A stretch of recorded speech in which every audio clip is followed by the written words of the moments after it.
I have a problem with using my phone too much. So I'm gonna try to fix it with this guy.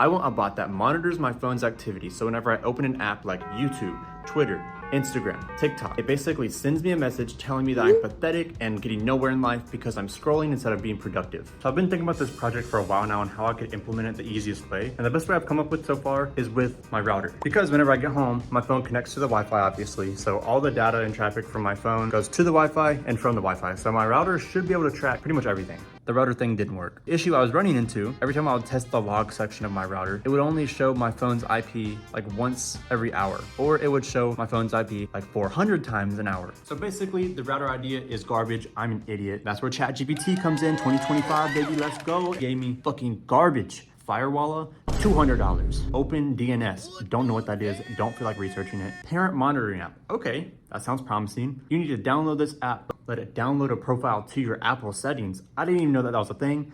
I got scared, I deleted it, we're back to square one. You might be asking, I thought this was a video about how a pie helped you solve your phone addiction. Quit fucking whining, you impatient little shit. It gave me one last recommendation, Pi-hole. Pi-hole is basically its own DNS. If you don't know what DNS is, don't worry about it, you don't need to, it's nerd shit. I can set up a server on this to have my phone connect to, have it constantly monitor all the logs. I should have just done this to start with. I was trying to be extra, but that shit didn't work. Speaking of me being extra and things not working, I thought it'd be a good idea to have some code detect if my phone was connected to the Wi-Fi in the first place. Well, turns out that HTML on websites can change, so it worked for about 12 hours and then it stopped working and I couldn't figure out why. It was searching for a different line than what the status of my phone was actually on. So I decided to scrape it, wasted 8 hours of my life for nothing. So yeah, I may have forgotten to record any of that. Luckily, it was really easy. I just followed some YouTube video from like 8 years ago and then it worked pretty much fine. I had to tweak a little bit of the settings. It was literally just installing something in the Pi terminal. So I just made my phone's DNS route to the Pi instead of my router. Meaning now I can go to my Pi's website and see all the traffic that runs through the Pi, which I only have my phone set up with it. So I can see all the apps, websites, everything that I do on my phone. Holy shit, it shows. Okay, I don't know what this is. Let me refresh it again.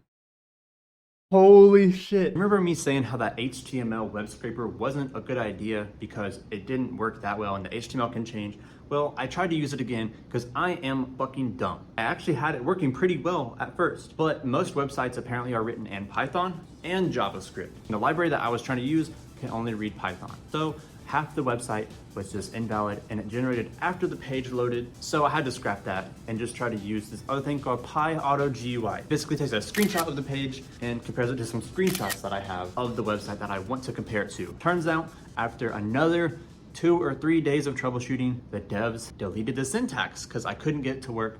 I found this random forum from 9 months ago that said, oh, if you're reading this, this doesn't work anymore. Sorry. So yeah, I'm fucking done with this. ChatGPT. And boom, it's magically working now. I'd like to get it actually to the Pi to have everything run locally on the Pi, just so it's a lot easier. I don't have to have my computer on for it to run. Turns out Linux is a bitch to do. Only hacker weirdos use it. All the libraries that I was using don't work on Linux. I just have a third monitor set up and hooked up on the floor, running the code at all times, because pretty much every time I'm home, I have my computer on. So I might as well quit trying to torture myself and just get this project fucking done with already. We're gonna give it like a few days, maybe a week, see if that helps my screen time, because it has the messages telling me to kill myself if I go on TikTok for too long.